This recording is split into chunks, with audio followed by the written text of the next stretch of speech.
Hi, I'm Sarika Benjamin and welcome back to my channel Benji's Home Cooking. Today we'll be learning how to make fish curry in coconut milk, a traditional Kerala preparation. This gravy is rich, creamy and extremely flavorful. Can be cooked with any fish of your choice. To make the fish curry, I have taken 600 grams of fish. You can take any fish of your choice. I have cleaned and washed the fish, included the center part and also the head pieces because head pieces give good flavor and taste to the curry. You could use mackerel, pomfret, kingfish, whatever fish is available in the market. Apart from that, I have taken coconut milk from 1.5 large size coconut, and this is approximately 4 medium cups of coconut milk. This is not very thick. If you are taking thick coconut milk, it would probably be 2.5 cups. From the same quantity, I have set apart 2 ladle full of coconut milk in a small bowl. In dry spice powders, we have a tablespoon of chili powder, a tablespoon of Kashmiri red chili powder, a teaspoon of turmeric powder, a teaspoon of pepper powder, quarter of a teaspoon of fenugreek powder. This is fenugreek seeds or methi seeds that I have ground into a fine powder, and a tablespoon and half of coriander powder. We have some shallots. These are about 12 to 15 number of shallots peeled, 1.5 inch piece ginger that is peeled and cut, and about 10 to 12 cloves of garlic. Few green chillies, about 3 to 4 depending on your taste, and few sprigs of curry leaves. Here we have tamarind. This is Kerala tamarind, also called as kodampuli. This gives good taste to the curry. About 3 big ones soaked in water. It's not very sour, so I have taken 3 large pieces, and a few shallots chopped up for tempering. To start with, we will take all the dry spice powders and mix it into the small bowl of coconut milk that we had set apart.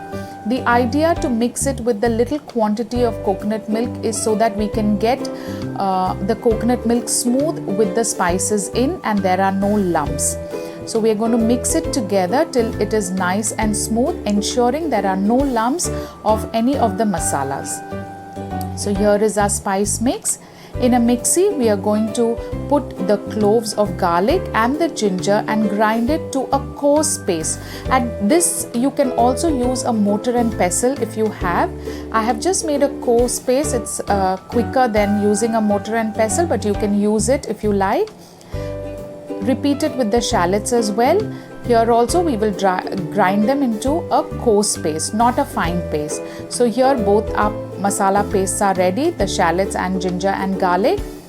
In the pot in which I am making the fish curry, I have put the spice masala mix, add the onion paste and the ginger garlic paste.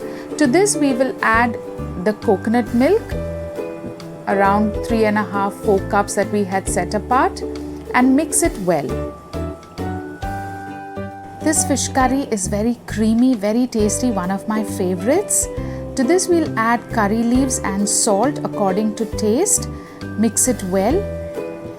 This fish curry tastes extremely well with mackerel fish especially, and serve it with hot steaming rice.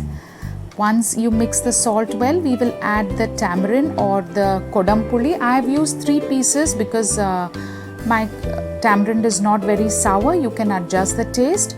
Once the curry comes to a boil, we will add the fish pieces gently.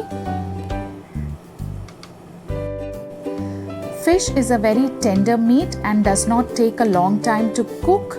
In about 10 minutes, the fish will be well cooked on a medium flame. So very gently we will put all the pieces, and we need to make sure that we don't stir this gravy very often. I'm just going to push all the pieces down so that they are well immersed in the gravy. Put on a lid and on a medium flame cook it for 5 to 7 minutes. You will see after 5 minutes the curry is bubbling away. If you want to stir at this point of time, try to rotate the pot and not stir it. But if at all you're not sure of rotating and you're using a ladle, you can just gently at the top of the gravy, just give it a gentle stir, not running the ladle through and through. As I said, fish is tender meat and can disintegrate, and we don't want that to happen. We want our fish pieces to be nice and whole. You can see after 7 minutes the gravy has thickened. It's boiling away. I would like to show you how the fish has cooked after about 10 minutes.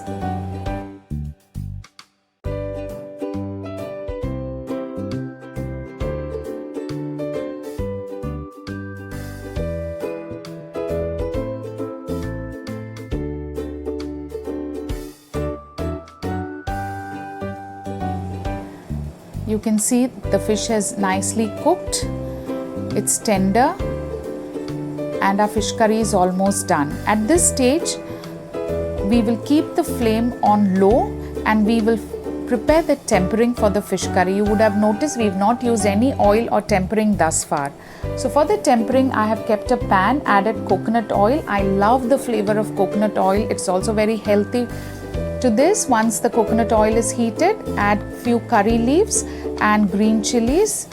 These green chillies are not very spicy, so I have been little generous. And the chopped shallots. We are going to fry the onions or the shallots till they are nice and brown.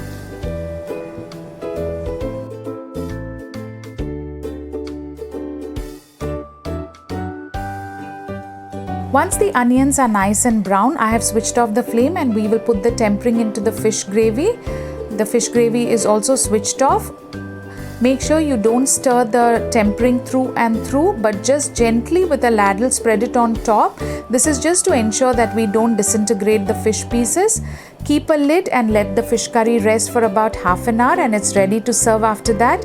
You can see it looks amazing. This is a rich creamy fish gravy ready to be served with hot steamed rice.